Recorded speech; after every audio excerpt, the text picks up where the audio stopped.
Let's call to order the special meeting of the City College Bay City Council for March 17, 2020. Can we all please rise for the Pledge of Allegiance? I Pledge allegiance to the flag of the United States of America and to the republic for which it stands, one nation, under God, indivisible, with liberty and justice for all. All right, thank you. So we have one action item on our agenda today, which is the emergency declaration in response to the COVID-19. Do we want to announce who we have? Yeah, you can do the roll. Yes, so on the phone, Jerry Babbitt has called in, and then also Megan DeBolt, who is the Walla Walla County Community Health Director. Okay, and Councilmember Nyhagen is excused. And then also Liz Jesse is here, who is the Walla Walla County Emergency Management Department Director. Thank you for being here. Okay, so you all have had a copy of the emergency declaration, correct? You've all had a chance to read it? Okay, so do we have are there any questions or comments regarding the declaration? I can just add a little bit of information here. So basically we're just trying to cover all of our bases here. So this enacts our powers and our CW, the continuity of operations plan, which the city has. And then actually the emergency powers code we all adopted 2 years ago. It actually enacts that for the first time. Right. So they'll do that. It allows us to enter into contracts without a very long public bidding process. It would still go to you all. Also, we're encouraging citizens and businesses to donate the N95 rated masks. The fire and police department do have that, but they're on short supply. And while Walla County Emergency Management Health Department's trying to get some from the stockpile and other resources, that's taken a while, so we're highly encouraging that. Working with the county health department, also city waiving late fees and utility shutoffs for individuals that are impacted by this, because essentially if folks do get the test and there's a wait-in period and there is a period where you aren't supposed to go out, so that will also cause loss of work. And then there's also people experiencing loss of work due to the emergency orders which the governor's office issued. While restaurants are able to have takeout, they aren't able to dine in. And then it also actually shut down barber shops and hair salons and things like that. So this does have actions beyond what one would initially think. Also canceling board and commission meetings until this blows over. And then the fact that we'd be able to request federal and state emergency assistance. And then also being able to put regulate additional practices for our local business community, where if we do have to enact quotas or other things, so everyone gets what they need to go on with life and stuff, we're able to do that. Because if you've all been to Walmart, there have been times when they've been out stuff and it's caused issues down there. So that is what that is. And then the declaration or the termination either 90 days after or earlier by the mayor. That's typical boilerplate language that's essentially in that RCW for emergency powers. City of Walla Walla declared their emergency last night. I believe Waitsburg is tomorrow night, and the county did late last week. So that's a little synopsis of what's going on. As far as if anyone like has or not. So far, there are no confirmed cases in this county as of right now. However, there are confirmed cases adjacent to us in Umatilla, now Franklin, and Columbia County. And then there's pending tests as well. But that's a little synopsis of what's going on with all this. We have conference calls with emergency management and the community health department, both in the morning at 9 a.m. and 1 p.m. to stay on top of this. So. Sherman. I have a question on section 3. Yeah. City departments are authorized to enter into contracts and incur obligations with city council approval Yeah. necessary, so they still have to. Yeah. Okay. Yeah, it's just to skip the whole bidding thing because otherwise, if this thing continues, I mean, you'd end up having to wait for like 30 days to get stuff even to. I guess I kind of thought that this would allow them to bypass that or get like a retroactive approval or something. It typically does not. It would basically be where we would still have to go to council as of right now. Typically, as far as bypassing councils, that's usually like in a governor's order if it goes to like the next Ooh, level. don't give them any and ideas. Stuff, but I know.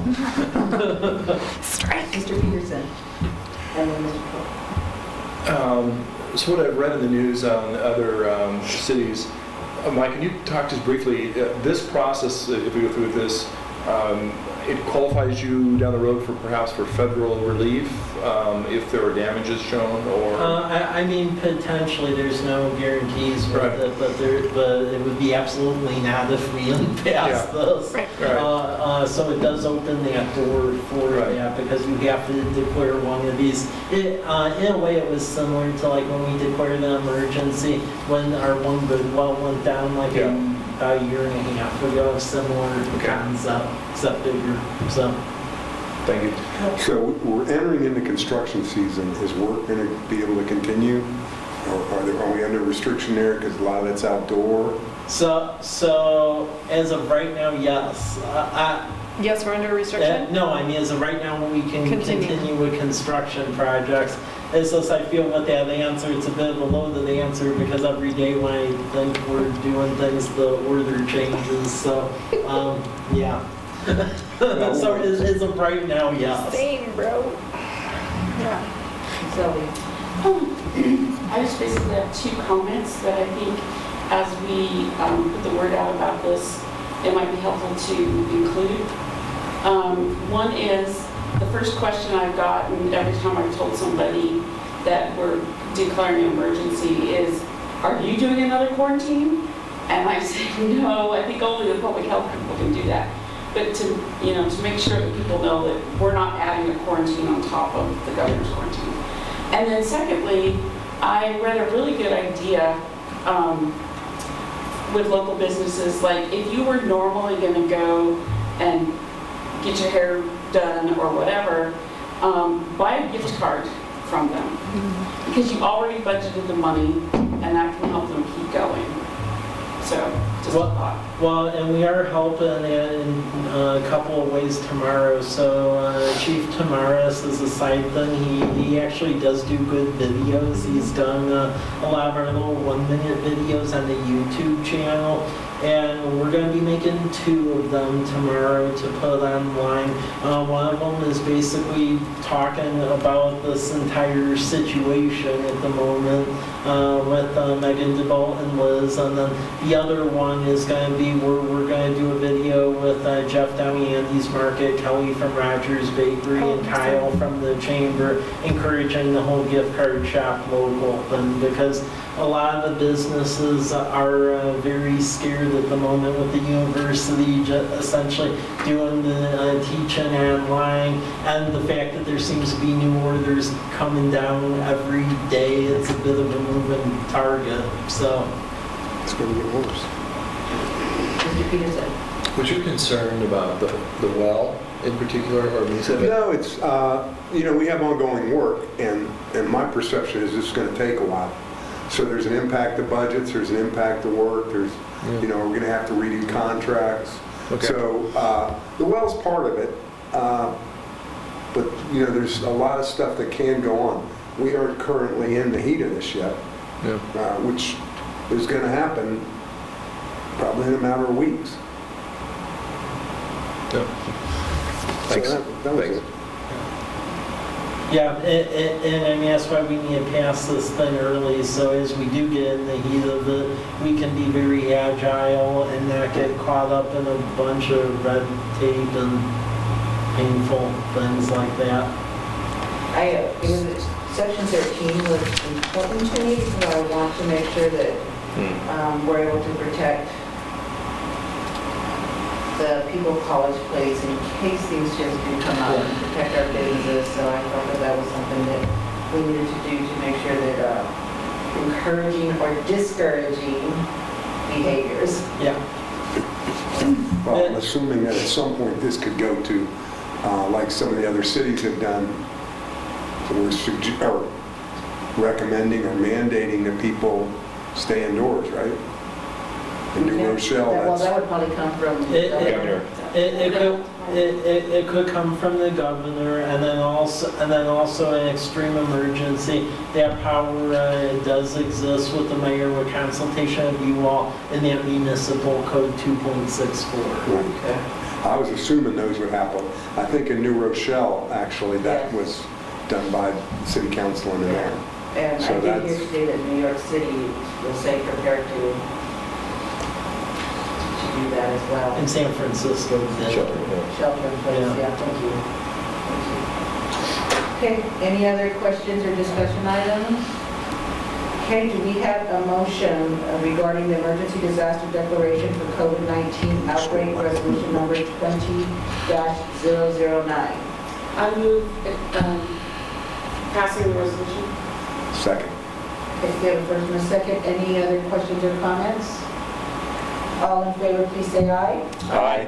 Any opposed? Okay. He said that, did you say? He said. Yeah, okay. You did, okay. Hearing none, the declaration is approved. Thank you. And then, while you're here, Liz, do you have any updates you would want to share with council on this evolving issue? We continue to work with Washington State Emergency Management, who has formed unified command with Washington State Department of Health for resource ordering. There are shortages everywhere throughout the state, and we're working hard to overcome ordering issues, giving prioritization to the EMS folks. And in particular, we have an order for test kits to continue testing for the COVID-19 virus. We're continuing to try and stay on top of any opportunities for federal or state funding. I know just as I was leaving tonight, the governor signed a bill freeing up some emergency funds. I'm already aware that the Small Business Administration has done a disaster declaration, giving businesses the opportunity for low-interest loans for economic losses that they've incurred during this event. We're hearing from a lot of folks that this is going to be difficult for them to even get a loan. Recovery is going to be much more complicated than that. And the word has really gone out that we need to be in touch with our legislators and really putting the pressure on them to free up grant funding and not loans. So the loans are a really great opportunity, but what we would like to see is some grant funds made available. We are working on what is called a public assistance disaster declaration, and that is typically for nonprofits and government organizations, and is something that we put together for the recent flood event to cover repairs to the city's water transmission line, bridges, and roads.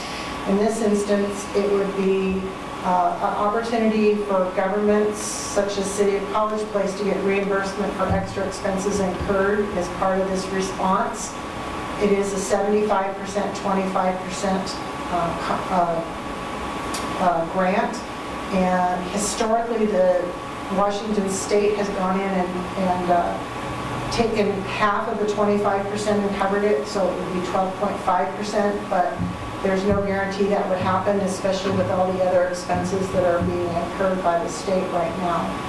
But we're looking for funding opportunities, but I would encourage all of you to contact your state and federal legislature and make sure that they, I'm sure they're already aware this is hugely impactful, but I don't think that the SBA disaster declaration is going to be a one-size-fits-all solution for folks. And I think that a loan might, you still have to have, interestingly, for an SBA disaster declaration, you still have to apply for the loan, and you still have to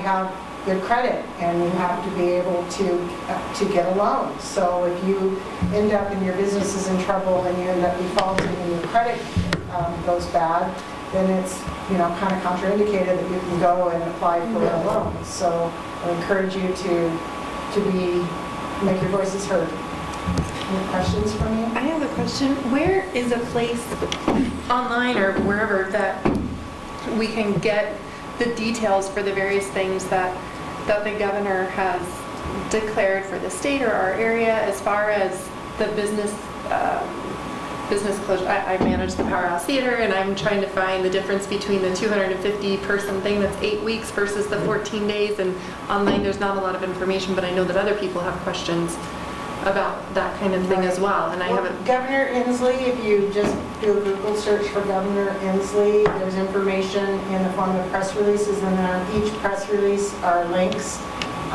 We have been getting information regularly, and it's very frequently about the latest resolution or bill that he's enacted or legislation he's enacted, and it's difficult to keep track of all of it. I know that Megan DeBolt, who's on the phone, has a call number set up where people can call if they have questions about COVID, and that includes, unless I'm mistaken, Megan, that includes the interpretation of what's a large gathering, what do I have to do if it's under 50 and I still have to take precautions even if it's under 50. So I recommend, online resources. There isn't really a one-stop location for the governor on our county websites. We are tracking and putting information on the county health department's website specific to what can I do to protect myself, what steps should I take to make sure my family's safe, those kinds of things. But the actual governor declarations, we don't have those. It's a good suggestion. But the problem is keeping on top of. I know. That's what I'm finding too. It changes constantly. Okay. We're just trying to keep on top of the recommendations for EMS. Right. And it changes every week. Yeah. So we're trying to make sure everyone stays safe and we get all the information pushed out. But I think it's probably best if you go to some kind of Washington State website, and we'll dig that up tomorrow and perhaps push that out there on Facebook, that you can go to this location to find out more specific information. We're really active on Facebook, and we've been partnering with the Community Health Department to share their posts as well. And opportunities like the SBA disaster declaration. We kind of quickly moved from flood to COVID. But not everyone has Facebook, and we're cognitive of that. We do have our Facebook feed on our website as well, so you can scroll through our Facebook if you're not a Facebook person, because I know some people say, well, I'm not on Facebook, how do I find things out? And that's another place you can go is our website. But thank you for that suggestion, and we'll see if we can find a website that we can add to the county websites, and as a location people can go, because it does change very quickly. And so we would hate to be posting information and then find out that we haven't kept up with it, and people are doing something that they shouldn't be doing because it has now changed. Right. Thank you. Yes. So my son and I are about to go into 14-day quarantine because he's coming back from Eastern Europe. And I haven't heard anything about when 14 days are up and none of us have gotten sick. Is there anything special that we need to do before we let people back in the house? No, not that I'm aware of. And Megan's on the phone. So, hi, can you guys hear me? This is Megan DeBolt. So, anybody that's coming back free. It will be under public health monitoring for 14 days. It's taken some time to get those people on our radar. However, if they're symptom-free, fever-free, after 14 days, they can be, they're released from their home isolation. And so, and we're working with each of those individuals as they, I mean, it's kind of their requirement to contact us when they're coming back. And of course, not everybody will, but I think our healthcare, our travel system with international flights coming in is having a hard time keeping up with everyone and what county they're from and letting us know when people come back in. And so we put it out that just if anybody's coming back, please contact us. We'd like to help you be safe and keep the community safe as well. But once those 14 days are up, we're good to go. We have about 12 people on our monitoring right now that we've graduated. That's a funny word to use, but graduated 4 off of our monitoring. So we come back from China and we're symptom-free. So, Thank you. So, yeah, this is Lauren Peterson. I have a question. If you were to, by some miracle, be able to get a test for that, you would not go into quarantine or something? I'm not sure because I don't know if the test can catch it while you're in the incubation period. My daughter just came back and she said absolutely not. She's told she has to stay in 14 days, even if she gets tested.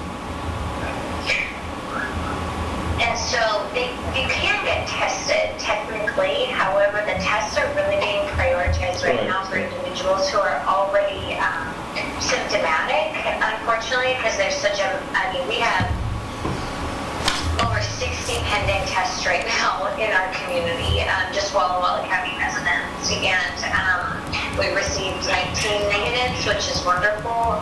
However, there's just real shortage of the capacity for testing right now. That's really the best thing is that anybody that's coming back from a high-risk travel area where there's broad-based community spread, or what they call transmission of coronavirus, that they just stay on home isolation, unfortunately. And also, so you know, anybody that is being tested, so even if they were tested, they wouldn't be able to be released until from home isolation until their test results came back negative, and those test results right now are taking 7 days to get back. And so you would have your time, like half your time technically being under home isolation if you did get tested. And I would guess that some local providers would actually put testing through for somebody if they really wanted it. We're just trying not to inundate with the healthcare system with having additional patients coming in for kind of a screen out testing. That's not being recommended at this time. Because they really are overwhelmed. All the tests were going to Shoreline, one location in Washington State. And we instantly created a backlog. The University of Washington is doing testing. I know that, I believe in the bill the governor signed late this afternoon, he was providing some funding opportunity to pay for those tests to the University of Washington because there wasn't a cost associated with that, but Megan's right. It would be the people that are symptomatic that would take priority over the people that were just curious if they... Absolutely. I'm kind of thinking it might be a nice thing to not have anybody allowed to talk to me for 14 days. They can talk to you, they Well, can't they be can talk with to me you. on the phone. They can't come yell at me Well, in my face. and then we, you know, we as a business model are trying to do everything we can online, and we encourage the City of College Place to do that as well. Anything you can do, you know, payments collected online, Dropbox. I saw tonight in the paper that our treasurer's office would prefer that people made their payments online unless they were paying cash, and then they can come in and make the payments in person. But we're strongly encouraging people to do everything they can to not come in contact with other people as much as possible. And just to follow along those lines, I would add, I'm beta testing it right now, which is why I fall on my face with it today, but I'm trying to get a Microsoft Teams thing set up where if you all don't want to come here for council meetings, we could do it on there, but keep in mind the way the public records laws work, we actually still have to have this room like open for people to come in here and like watch it. And it's really weird the way it's written, so we would still have set up for that, you know, computer, it's basically watched into it where they could see it on the screen, but that's how the rule is, it's on. Yeah, and we're working through the same thing for our commissioner meetings, and the city of Walla Walla is working through that process as well. Our tech services person has mentioned Microsoft Teams as Yeah. a way of working. Normally, an event of this magnitude, the Emergency Operations Center would be fully staffed, and it would have first responders and healthcare individuals and myself and other people, and there's nobody there, and we're doing these twice daily phone calls that Mike Rizzatello mentioned already. And so we are operating what we call virtual EOC. So we're fully activated, but we're doing everything we can by telephone. I know GoToMeeting, we had some issues with it this week because just the sheer volume of people using conference calling capability. We had a couple times we got disconnected. And so we're working through some of that. I think everybody's adjusting to people doing business in a whole different way. And I would just argue as far as getting that online capabilities up, just please be patient because typically our IT provider, IMESD, does that, but their superintendent ordered them completely closed. So that means for IT stuff, I'm trying to muddle my way through it. So, yeah. We still have this high school. One comment, we're also looking at Teams at the university, and that's what we're supposed to be using for classes. But if it's just meetings, Zoom is really good at just meetings, and it doesn't do any of the other stuff. And Teams is starting to get a little bit overloaded, I think, because it's been going down every once in a while. Yeah, Well, yeah. we're trying to beta test Zoom yesterday, but then it like crashed a bunch. That was why I went to the other one. So I'll figure it out. Yeah. But yeah, I will say the state is using Zoom, and we got disconnected from that call on Monday. So I think it's kind of across the board. There's some difficulties, but Yeah. Zoom and GoToMeeting are the ones that I'm most familiar with. So. We use Google, it works very nicely. Google Hangouts. Hangouts, we were doing it What today. about WebEx? I'm not a tech guy, Cisco. I'll test them out and see if any of them work better. so. Any other questions? I'm just curious if, you mentioned kind of the difficulty of, having a place that's kind of kept up to date with information, but, I'm inclined to say that like having a single spot, a single web page on the county website, for example, that you could direct both business owners and citizens to with kind of the most up-to-date information would be an extremely handy resource. In addition, like having information about the loans you mentioned and maybe potential possibilities of grants, just kind of keeping the singular resource focused on up-to-date would be... And we tried to, as much as possible, use the community health department, but the SBA information I posted on my website, when it came out, I believe yesterday, it's all kind of a blur. And I posted it on our website, so we're trying to keep it as compact as we can. Unfortunately, some of the information, like the publication I put out there for the SBA declaration is a pretty large document, and I took it and changed it into a JPEG and then put a link to the actual PDF, and it takes up a lot of space, and that's something we just are in short supply, and so the health stuff is definitely on the health department's website, but we take that into consideration and possibly, consolidate that. I want to talk with Megan offline a little bit about that. But yeah, there's, we're trying to keep it, like you say, that people can go to one location. And I certainly would entertain putting a link to where the governor's information is, probably on both locations until we figure it out. On the city webpage, we do have like an emergency banner up top because our website does have the ability to do that, where if you click, it does have like a hyperlink to a response page about this, where it has links that connects to a lot of the economic stuff and then community health and emergency management. As far as the proclamation thing, what I found on the governor's webpage is there is one that details like executive orders that he signs, but the problem that I'm finding is that it's not updated for like 24 hours after he signs them. So like when he did the Hell Hair Salon thing, I had people calling me about it. At first I was like, well, I don't see it on there, so no. But then I was getting calls from one of my city manager friends in Pullman where they were actually having their police enforce that because apparently the governor sent out something unilaterally. Yeah. Right. So that's the issue. It isn't really being updated on a really. So I have opted to subscribe to Governor Inslee's press releases, and so I'm finding out information pretty quickly about, like the limitation of crowds to 250, and then it was lowered to 50, and posting that as quickly as I can. But Mike is right, the actual order itself, there's a delay in getting it signed and getting the official document. And sometimes there's a little bit more detailed information if you go to Governor Inslee's website, but it's still not in the detail that the actual executive order is. And so there is that issue.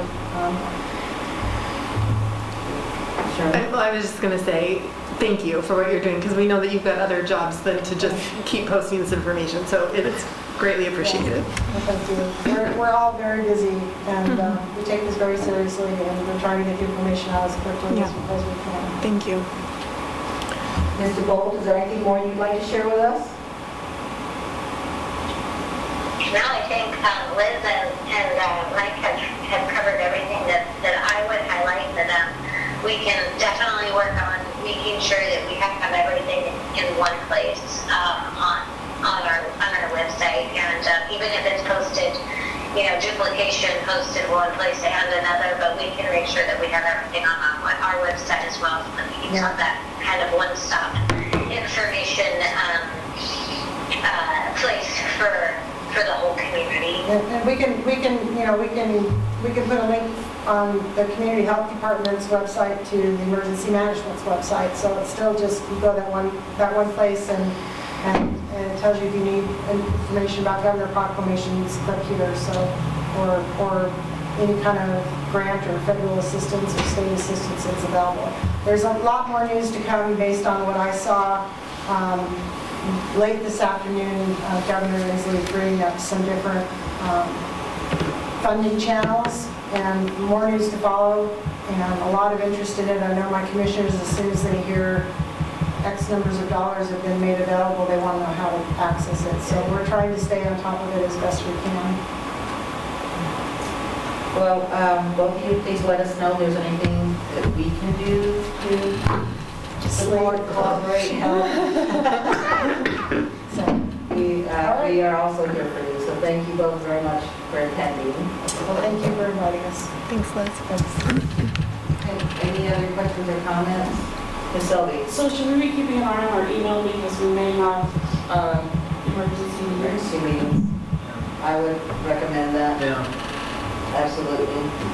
Check it at least once daily, if not twice. Lauren thinks that's a great idea. I'm just glad you're not looking at me. I just discovered that my email is not working. There you go. All right, let's go. I can reset that. All right, we have a motion to adjourn the meeting. Adjourn? Second? Second. All right, all in favor? Aye. Any opposed? Okay, the meeting is adjourned. Thank you all for being here. This is such an important matter. Password, I think, needs to be set. I entered the, I had to say that. I'll fix it, yeah, because I got an email yesterday All when I right, was take working care of for yourself and an your IT son. issue.